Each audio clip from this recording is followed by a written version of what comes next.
네, 반갑습니다. 저 키투웨이 권영상 대표입니다. 오늘 제가 말씀드릴 거는 이제 저희가 이제 디자인 싱킹 프로젝트를 이제 저희가 많이 하고 있는데 사실은 제가 2010년에 이제 에이티컨이 있다 나와서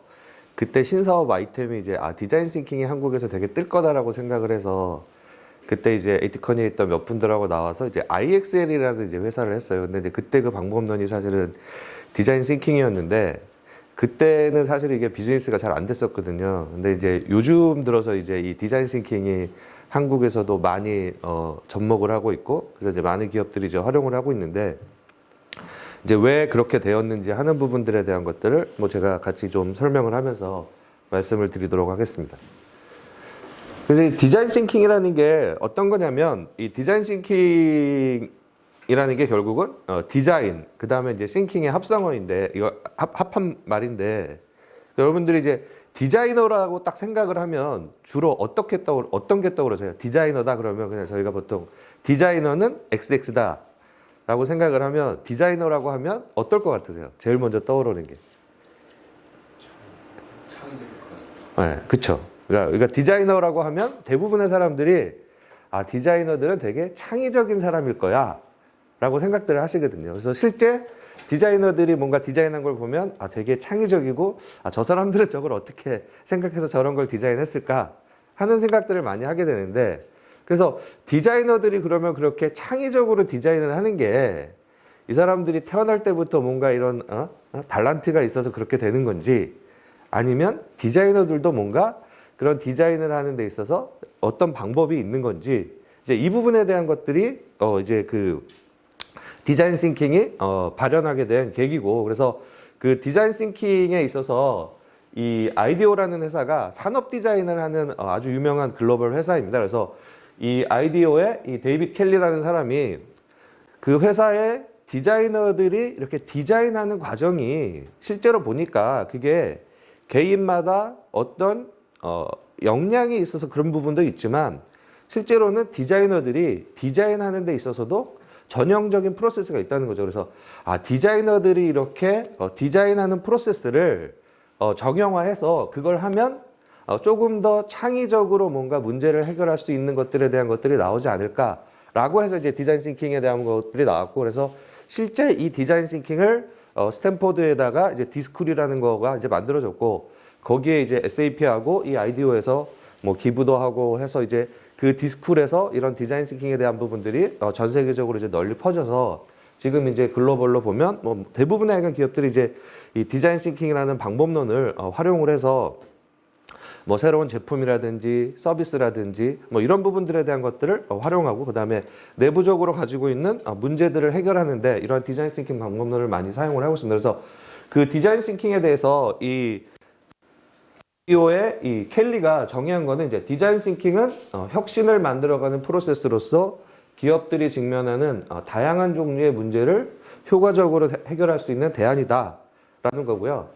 그래서 기본적으로 디자인 싱킹은 크게 이제 5가지 단계를 거쳐서 이 방법론을 가지고 있습니다. 그래서 고객하고 공감을 하고, 그 다음에 문제를 정의하고, 그 다음에 개선 방안을 만들고, 거기에 따라서 이제 프로토타입을 만들고 그걸 가지고 테스트하는, 이렇게 5단계를 거쳐서 디자인 싱킹을 하는데, 디자인 싱킹에 숨겨져 있는 가장 특징적인 부분은 3가지입니다. 그래서 첫 번째가 뭐냐면 고객 관점입니다. 그래서 모든 거를 다 고객 관점에서 한다는 거죠. 그래서 아까 좀 전에 우리 박석희 소장님이 말씀하셨지만 고객을 알아야지만 비즈니스를 할 수 있는데, 어떻게 그러면 우리가 고객 관점에서 문제를 인식을 하고 그걸 해결하게 할 거냐 하는 게 이제 첫 번째인 거고, 두 번째는 집단 지성인 거죠. 그래서 기본적으로 우리가 회사라 조직으로 일을 하는데, 거기에 물론 뭐 뛰어난 한두 사람이 이 조직을 이끌고 그 다음에 리딩을 하면서 이 조직에 뭔가 새로운 기회나 이런 부분들을 줄 수도 있지만, 실제로 그럴 수 있는 기회는 많지 않고 대부분의 뛰어난 사람들을 조직으로 모아서 그 조직에 있는 구성원들이 어떻게 협력을 해서 아이디에이션을 통해서 아이디어를 내고 그걸 가지고 실제 비즈니스를 해나갈 거냐 하는 부분이 좀 상당히 중요하다는 부분이고, 그 다음에 세 번째는 빠른 실행입니다. 그래서 뭐 잘 아시는 것처럼 워낙 지금 이제 경쟁이 치열해지고 있고 이런 부분이고, 그 다음에 최근에 뭐 이런 IT 기술이라든지 뭐 3D 프린팅이라든지 여러 가지를 통해서 과거하고는 다르게 우리가 빨리 뭔가 시제품이라든지 이 서비스에 대한 것들에 대한 프로토타입을 가지고 그거를 테스트해 볼 수 있는 그런 환경들이 되기 때문에 그런 것들을 통해서 조금 더 리스크를 줄여가면서 어떻게 빨리 시장에 고객이 더 만족할 만한 제품과 서비스를 낼 것이냐 하는 이러한 세 가지가 일단 디자인 싱킹이 가지고 있는 큰 세 가지 개념이고, 그래서 이 세 가지 개념하에서 그러면 한국 기업들이 어떻게 이것들에 대한 것들을 해야 되느냐 하는 부분들을 보시게 되면 이게 되게 당연한 말이거든요. 모든 사업을 사는 데 있어서 제일 성공할 수 있는 거는 결국은 사업을 해서 우리가 제공하는 제품이나 서비스에 대한 것들을 결국은 사주는 사람이 고객이기 때문에 우리가 고객 접점에서 우리 고객들이 도대체 뭘 원하는지 하는 부분들에 대한 것들을 잘 이해하고 그거 이해를 바탕으로 해서 고객이 가지고 있는 니즈를 우리가 잘 충족을 하고 그 다음에 그 과정에서 지속적으로 하여간에 고객들이 우리 제품이나 서비스에 대해서 어떤 피드백을 주는가 하는 부분들에 대한 것들을 잘 반영을 해서 기존에 있는 제품이나 서비스를 더 고도화하거나 아니면 고객의 뭔가 트렌드가 바뀌면 새로운 제품이나 서비스를 내거나 하는 부분인데, 실제 한국 기업들이 그러면 얼마나 고객에 대한 부분들을 잘 이해를 하고 비즈니스를 하는가 하는 부분들에 대한 것들을 한번 보게 되면 대부분 한국 기업들이 뭐 잘 나가는 기업들이 많은 것 같지만 실제로 그거를 한꺼풀만 이렇게 들어가서 보게 되면 실제 한국 기업들 중에 고객 접점에서 고객하고 정말 친밀하게 고객을 이해하면서 비즈니스를 하는 기업들이 생각보다 많지가 않습니다. 그래서 지금 제가 이 대표적인 예를 하나 좀 들면, 이게 이제 저희가 그 대표적인 통신사인데, 이 통신사 같은 경우에 고객 접점에서 뭐 온라인 대응도 있고 영업도 있고 뭐 콜센터도 있고 그 다음에 통신 상품에 대한 뭐 AS라든지 설치라든지 뭐 이런 부분들이 있는데, 이 부분에 대한 것들이 실제 그 통신사 본체에서 이루어지는 건 하나도 없어요. 모든 고객 접점에 있어서 이 관련된 부분들이 다 외부화가 되어 있어요. 물론 그 중에 이제 계열사들처럼 되어 있는 것도 있고 실제 외부화되어 있는 부분도 있는데, 예를 들어서 최근에 이제 온라인으로 이런 뭐 요금제를 변경하거나 뭐 이런 부분들에 대한 것들이 되게 많고, 그다음에 이제 요즘에 자급제 단말기나 뭐 이런 부분들이 나오면서 자가계통이나 이제 이런 부분들에 대한 것들이 되게 많은데, 그래서 실제로 예전하고는 다르게 이 통신에 있어서도 비대면으로 뭔가 서비스를 고객들이 직접적으로 셀프 서비스 하는 것들이 되게 늘고 있는데, 그러한 온라인 대응하는 부분들에 대해서 이 회사 같은 경우는 뭐 KT샵이라든지 아니면 뭐 myKT.com이라든지 이런 온라인으로 고객들한테 통신 상품을 팔거나 아니면 그 다음에 이 요금제 변경이나 요금제 조회나 뭐 신규 가입이나 이런 것들을 하는 데 있는데, 그 부분에 대한 것들을 다 누가 하고 있냐면 대부분 이 판매하는 쪽은 KT M&S라는 자회사가 하고 있고, 그 다음에 이 myKT.com이라든지 뭐 이런 부분들에 대한 것들은 계열사 IT 회사에서 이제 그 부분에 대한 것들을 하고 있고, 그 다음에 이제 실제 영업을 하는 부분에 있어서는 그 영업하는 대리점들이 보게 되면 그냥 대형 유통 대리점들이 있고, 그 대형 유통 대리점들이 여러분들 이제 길 가시다 보면 최근에 길에 이제 뭔가 빈 상가가 생기면 거기 제일 많이 들어오는 것들이 뭔가를 한번 보시면 다 이 핸드폰 파는 가게들이 대부분 하여간에 이 뭔가 상가가 생기면 1층에 핸드폰 파는 회사들이 가게들이 많이 생깁니다. 그래서 실제로 영업하는 데 있어서도 보게 되면 KT M&S라는 회사하고 그 다음에 대형 유통 대리점들이 이제 그 부분에 대한 것들을 하고, 그 다음에 예전에 이제 저희가 전화국이라고 했던 부분들이 이제 뭐 KT 플라자라고 하는 부분들이 있는데, 그 플라자도 실제로 가보면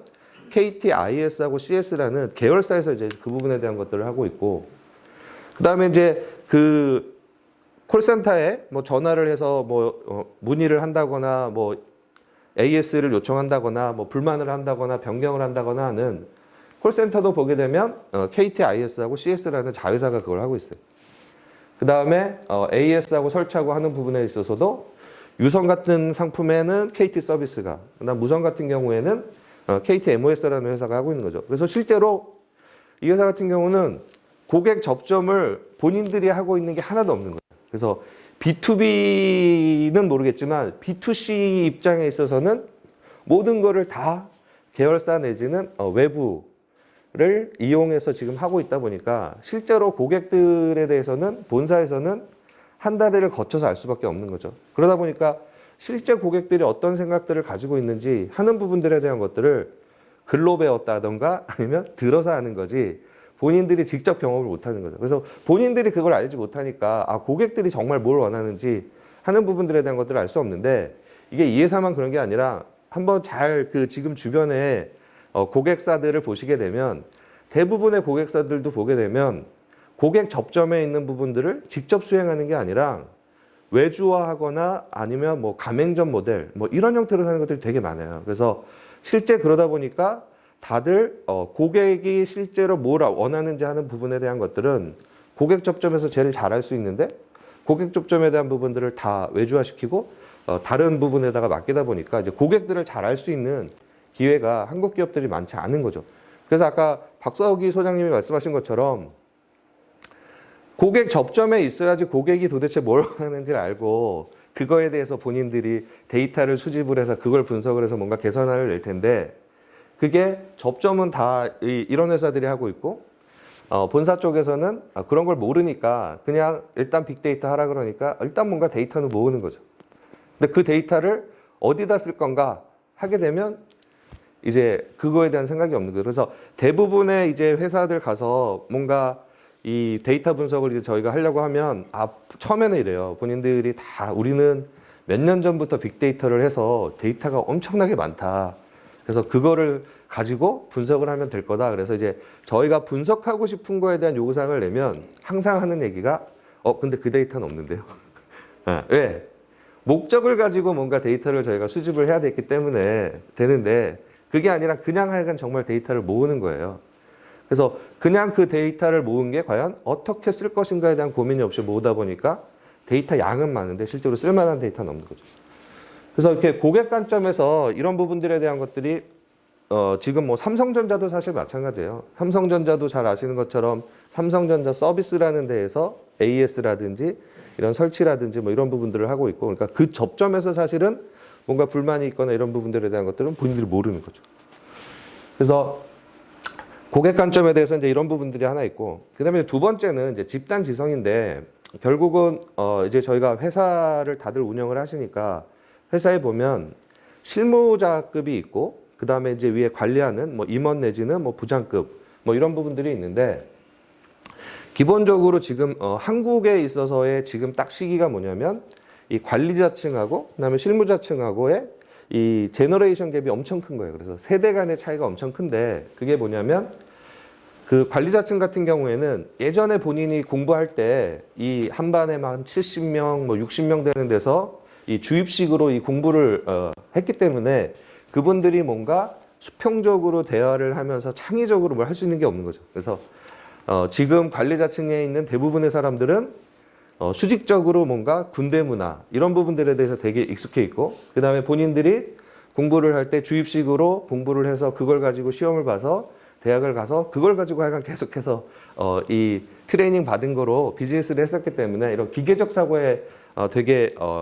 익숙해 있는 세대고,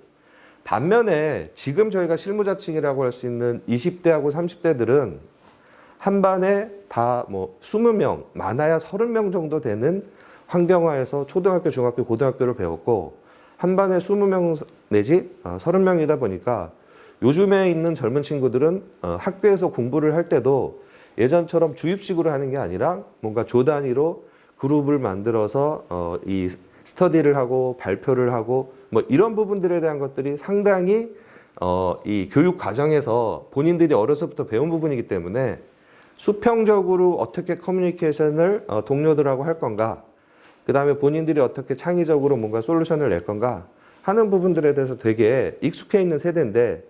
이 관리자층하고 실무자층이 지금 이제 섞여서 일을 하는데 아무래도 관리자층이 힘이 더 있다 보니까 실제로 이 젊은 친구들이 가지고 있는 이러한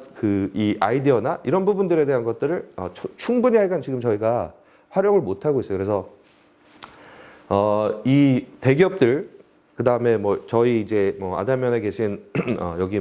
계신 분들도 젊은 친구들이 가지고 있는 그러한 역량을 어떻게 잘 끌어낼 것인가 하는 부분에 대한 것들이 상당히 중요한데 이제 그 부분에 대한 것들을 잘 모르고 있다 보니까 이제 이런 부분들을 어떻게 끌어낼 수 있게끔 하는 하나의 제도적인 방법론으로서 이런 디자인 싱킹을 쓰게 되면 디자인 싱킹을 할 때 이런 젊은 사람들이나 뭐 이런 관리자층들이나 같이 하기 때문에 그러한 젊은 사람들이 가지고 있는 아이디어를 끌어쓸 수 있는 부분이 있고,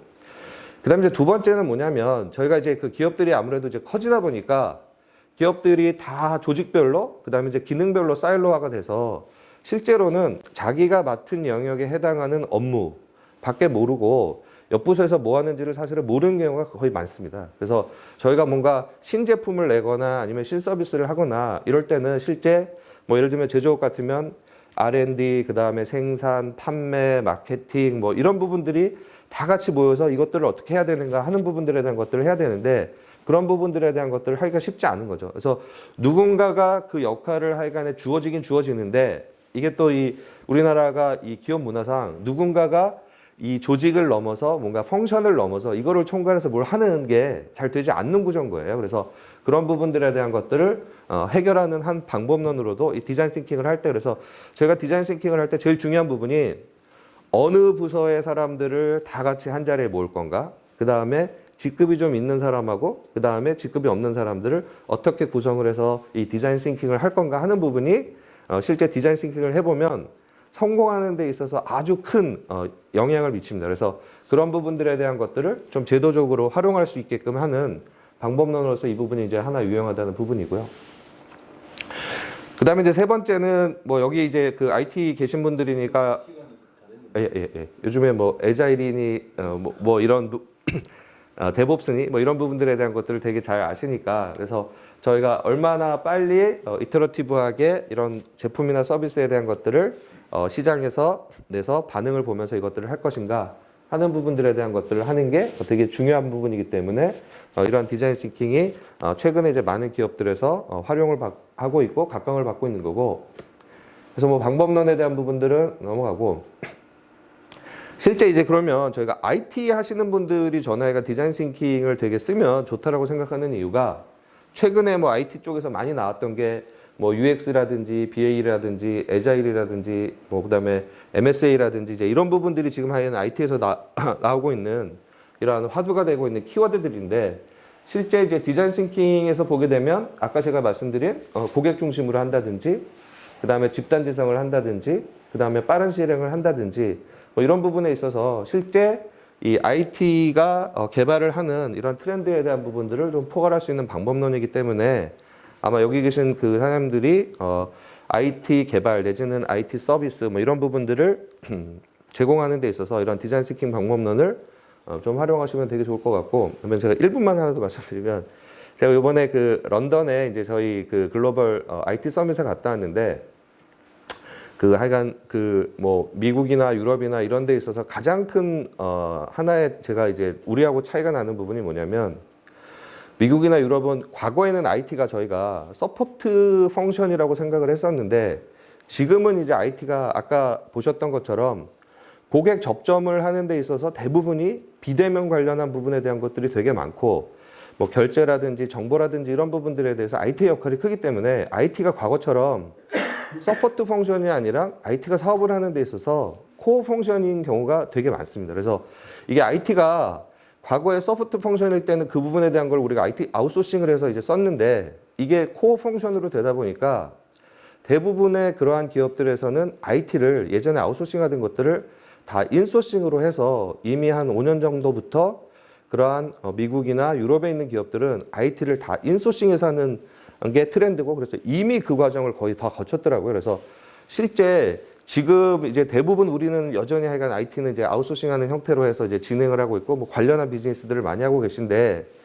그게 얼마나 해간에 갈 건가에 대해서 좀 고민이 좀 필요한 것 같고, 그래서 여기 계신 분들이 앞으로 사업을 할 때 그 부분에 대한 트렌드를 어떻게 쫓아갈 건가 하는 거에 대해서 좀 고민을 하는 그런 부분들을 좀 한번 생각을 해보시면 좋을 것 같고, 그래서 그 측면에서 회사에 운영을 하시거나 뭐 프로젝트 하실 때 이런 디자인 싱킹 방법론이나 이런 부분들에 대한 것들을 좀 잘 활용을 하시면 감사하겠습니다. 예, 이상입니다.